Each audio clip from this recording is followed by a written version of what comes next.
Guys welcome back to another video.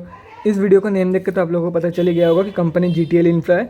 GTL infra आज से गिर रही है एक रुपये के भी नीचे से 0.75 रुपीज़ से ऑलमोस्ट ये रैली स्टार्ट किया था और 4 रुपये के आसपास का हाई लगा के 4 रुपये प्लस, लेकिन अराउंड 4.05 या 07 रुपीज़ के आसपास का हाई लगा के ये कंपनी फिर से नीचे गिर रहा है। तो आगे आप लोगों को क्या करना चाहिए? क्या आपका एंट्री बेस्ड एंट्री था? क्या आप लोगों को लॉस बुकिंग करना पड़ सकता है या तो फिर क्या? सब कुछ मैं आप लोगों को टेक्निकल्स के थ्रू बताऊंगा। पहले एक बार ब्रीफ्स बता देता हूँ। कंपनी में मोस्ट ऑफ द चीज़ें नेगेटिव है। पुअर सेल्स ग्रोथ देखने को मिल सकता है आप लोगों को, पुअर सेल्स ग्रोथ। उसके बाद प्रोमोटर्स का होल्डिंग लो तो है ही, उसके साथ साथ 100% प्लेज हो रखा है प्रोमोटर्स का होल्डिंग। उसके बाद अगर बात करें तो कंपनी लॉस मेकिंग है, लेकिन एक चीज़ अच्छी देखने को मिली है फंडामेंटल्स में कि 5,000 करोड़ के आसपास का डेब्ट कंपनी ने चुकाया है।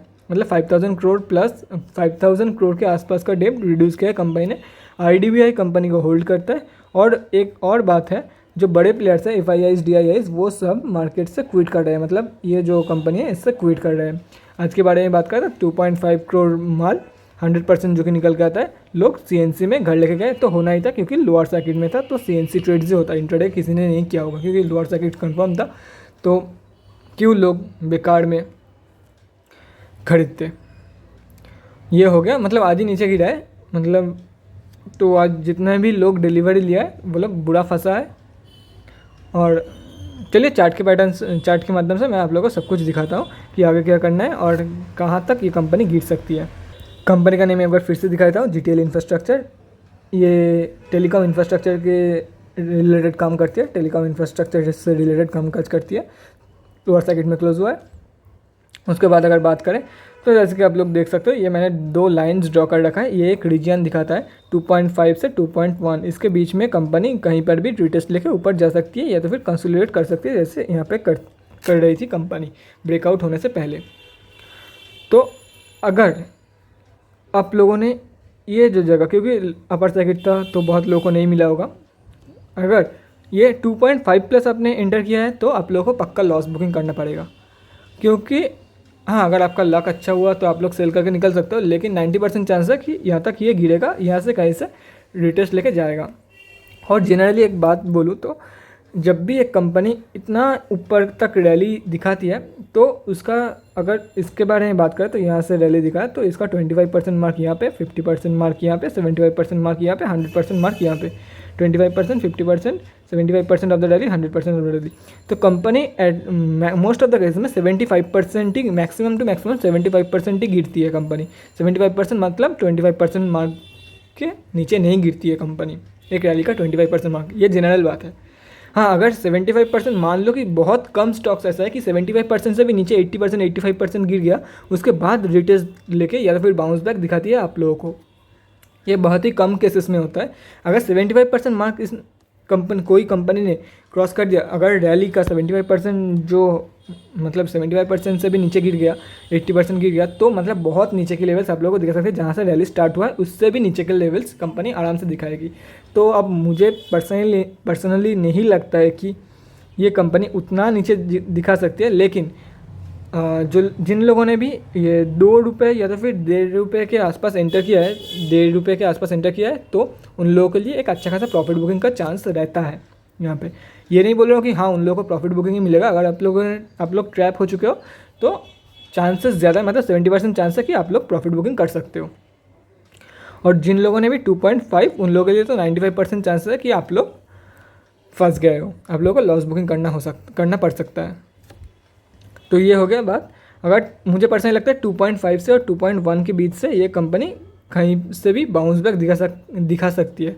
और बाउंस बैक करने के बाद फिर से ये नहीं कि 4 रुपये का जो हाई लगा है इसने तोड़ देगा, क्या पता कंसोलिडेट करने बैठ जाए मार्केट 2 या 3 महीने के लिए। ये आप लोग देख सकते हो ऑलमोस्ट इसके मिडिल से इसके मिडिल तक 1 महीने 2 महीना कंसोलिडेट किया स्टॉक है। और ये पेन स्टॉक है, कब तक कंसोलिडेट करेगा किसी को नहीं पता। अगर आपने 3.5 के ऊपर एंटर किया तो आपका एंट्री वर्स्ट एंट्री रहेगा, क्योंकि already RSI level overbought zone में चला गया था। और जो मेन फैक्ट है, अगर RSI लेवल ओवरबॉट जोन में किसी स्टॉक की भी चली जाती है तो उस स्टॉक को डेली बेसिस पे अगर चली जाती है तो गाइस क्विट करके निकल जाओ, क्विट करके निकाल जाओ। सीरियसली बोल रहा हूँ, क्विट करके निकल जाओ। कभी भी स्टॉक गिर सकता है, ऑपरेटर्स के ऊपर है तब कहाँ पे स्टॉक गिरेगी। तो ये हो गया टेक्निकल्स में ज़्यादा कुछ बताने के लिए है नहीं, तो मैंने बता दिया कि अब जो जिन लोगों ने भी ₹1.5 के आसपास ये जो जहाँ पे ट्रेडिंग हुआ था यहाँ पर भी एंट्री किया है, तो हर रोज़ सेल करने की कोशिश करना। अगर सेल नहीं हो तो घबराने का कोई बात नहीं, 70% चांस है कि आप लोगों को प्रॉफिट ही मिलेगी। लेकिन जिन लोगों ने यहाँ पे एंटर किया है 2.5 के प्लस, वो लोग 95% चांस है कि ट्रैप हो जाएंगे वो लोग। तो जैसे भी करके छः बजे के बाद या 7 बजे के अराउंड आप लोग एम ऑर्डर डाल देना। क्या पता बाई चांस बाई लक आप लोग सेल कर पाओ प्रॉफिट में। और जिन लोगों ने आज एंटर किया है वो लोग तो छोड़ दो गाइस, 1 साल होल्ड करके बैठो, फिर भी फंडामेंटल्स इतना अच्छा नहीं है, क्या पता मतलब 99% चांस है आप लोगों को लॉस बुकिंग करना पड़ेगा। ये हो गया टेक्निकल्स। फंडामेंटल्स दिखाता हूँ आप लोगों को और डिलीवरी परसेंटेज भी आप लोगों को दिखाता हूँ। जैसे कि आप लोग देख सकते हो GTL इंफ्रास्ट्रक्चर, ये निफ्टी इंफ्रास्ट्रक्चर में लिस्टेड है कंपनी। 4.05 का हाई लगाया था इसने और 52 वीक हाई भी वही है, 0.45 का लो है।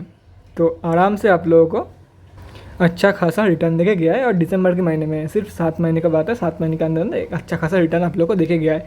अभी से एमओ ऑर्डर प्लेस हो गया है, जिसके बारे में मैं बात कर रहा था, अभी से एमओ ऑर्डर प्लेस हो गया है।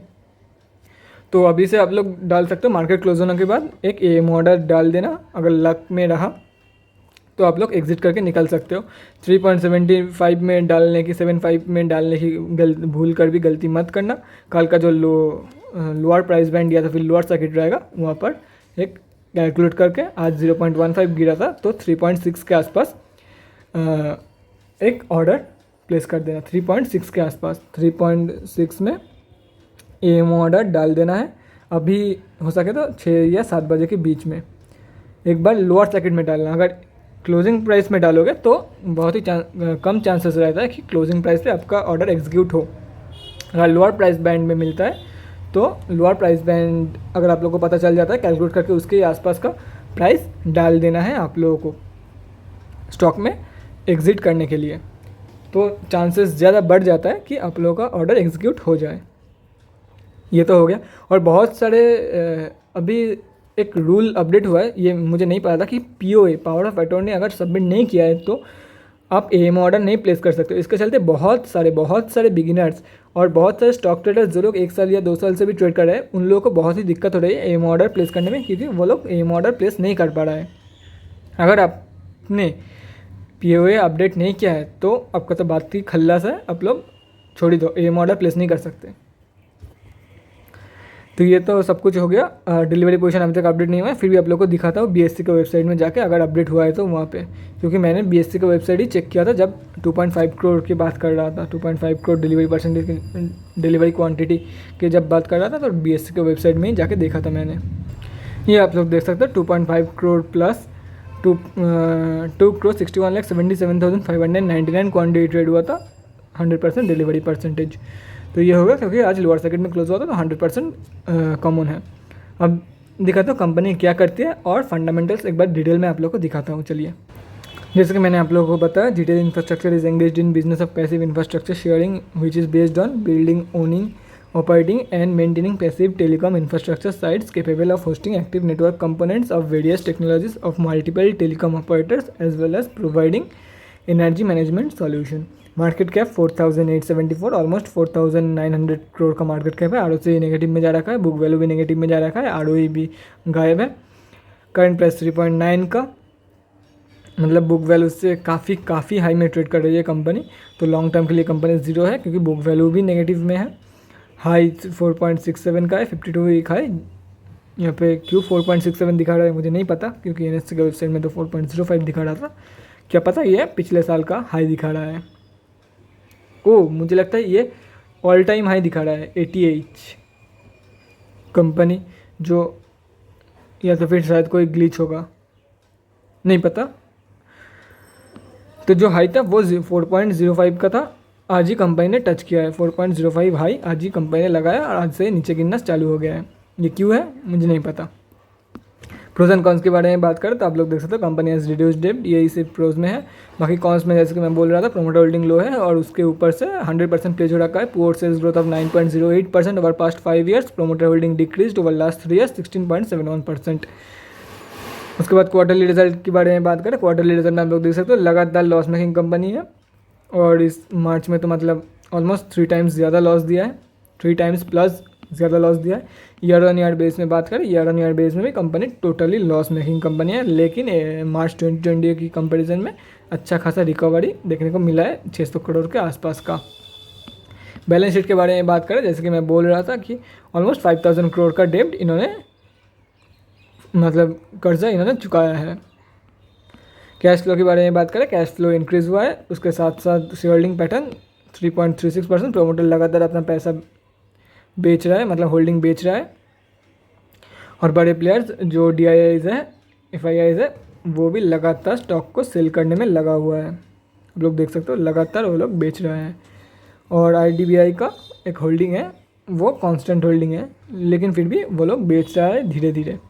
स्टॉक में से बड़े प्लेयर्स जो है वो एग्जिट मार रहा है, तो फंडामेंटल ऑब्वियसली लॉन्ग टर्म के लिए ये कंपनी जीरो बन जाता है, क्योंकि किसी का भी भरोसा नहीं है कि लॉन्ग टर्म में ये कंपनी कुछ अच्छा करके दे सकती है।